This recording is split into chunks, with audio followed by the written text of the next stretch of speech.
Mga bagong model na naman ito. TCL na 43 S5K. So ang problema ng unit natin ay may backlight pero walang picture. Ito yung kanyang mainboard.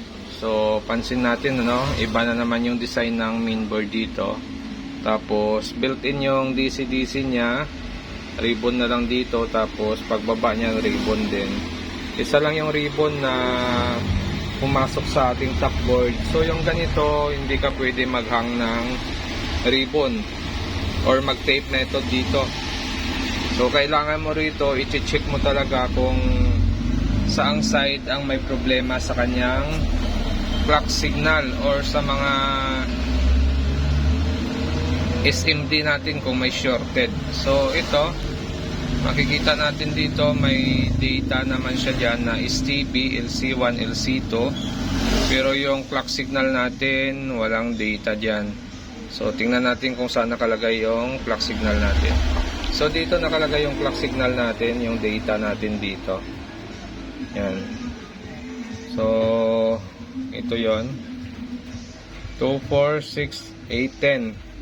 So yung 10 na circuit na yon 2, 4, 6, 8, 10. Pagdating naman dito sa kabila ay ito na is na natin dito, nalinis na natin dito.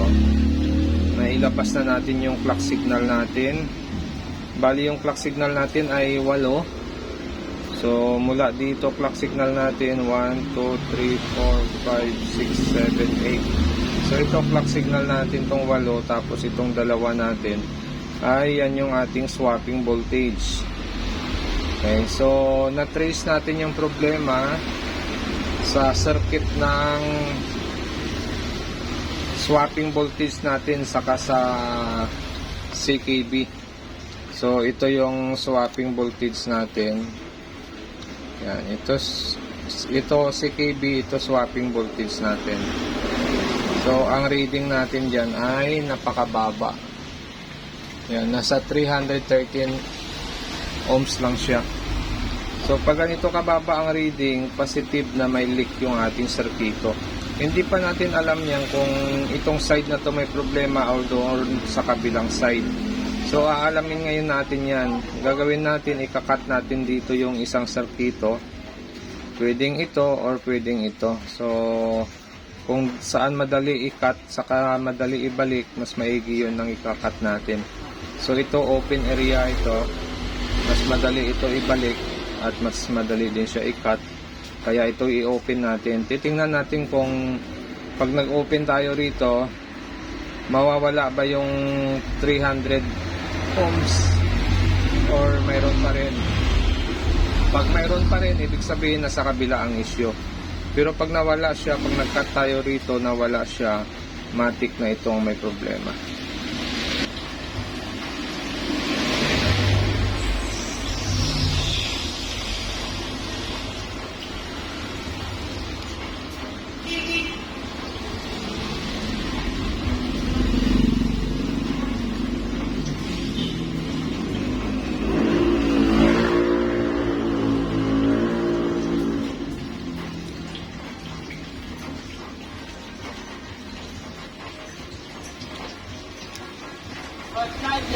Tingnan natin kung may leak pa rin siya.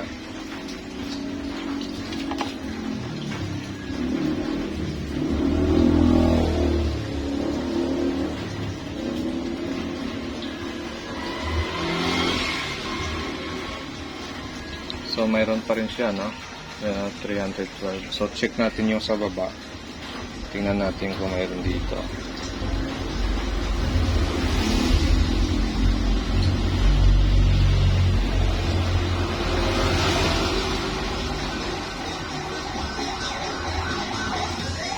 So wala dito. Wala. Open. Positive na nasa kabila yung issue. So bali nalinis na rin natin yung kabila. Zoom lang natin. Yan.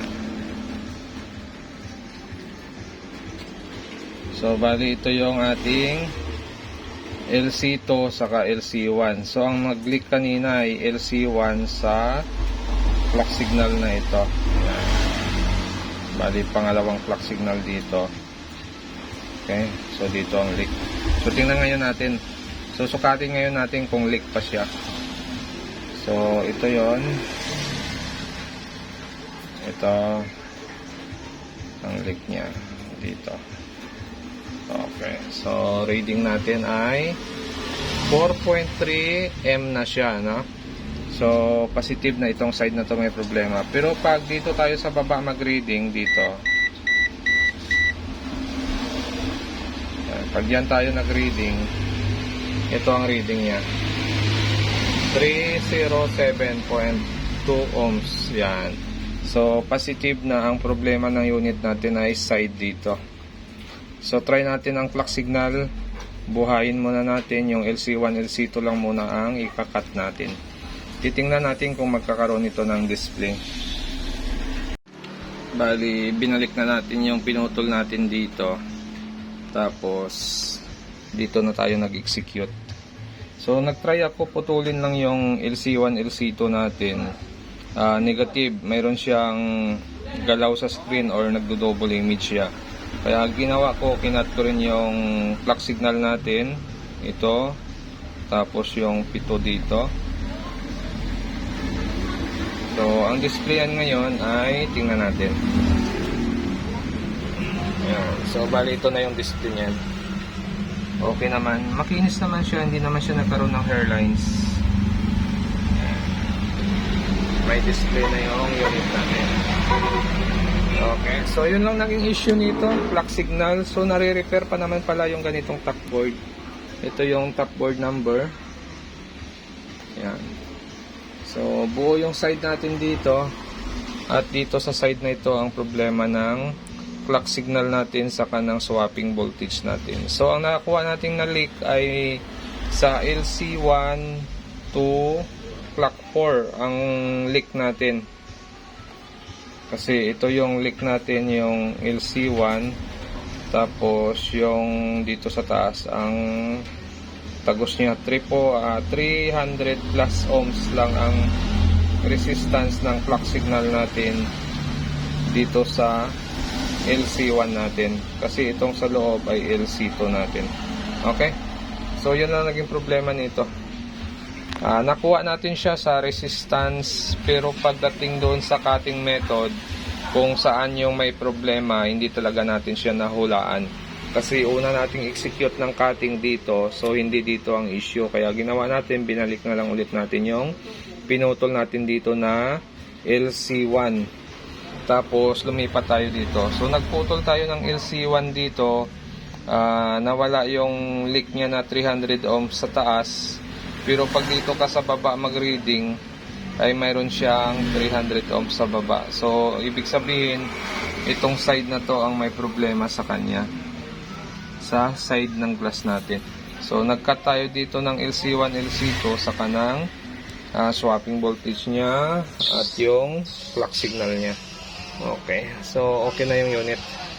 Obserbahan na lang natin ito kung magtuloy-tuloy na siya. So bagong labas na naman ito ng brand na TCL. Yun, no? Iba na naman yung board na nakalagay. So hirap talaga pag namili ka ng mga board ngayon or mga luma na modelo, ay minsan hindi na natin siya naibebenta. Nai-stock na lang sa atin, madalang na lang nabibili yung mga lumang modelo, ano. So dahil sa ginagawa ng factory ay bago sila ng bago ng model, kaya naiiwanan na naman yung mga lumang model. Kaya nangyayari ay hindi nagagamit yung mga board. Okay, so okay pa naman. At kung bago lang kayo sa aking channel, huwag kalimutan mag-subscribe. Mga bagong model na naman ito, TCL na 43 S5K. So ang problema ng unit natin ay may backlight pero walang picture. Ito yung kanyang mainboard. So pansin natin, ano, iba na naman yung design ng mainboard dito. Tapos built-in yung DC-DC niya, ribbon na lang dito. Tapos pagbaba niya ribbon din. Isa lang yung ribbon na pumasok sa ating top board. So yung ganito, hindi ka pwede maghang ng ribbon. or mag-tape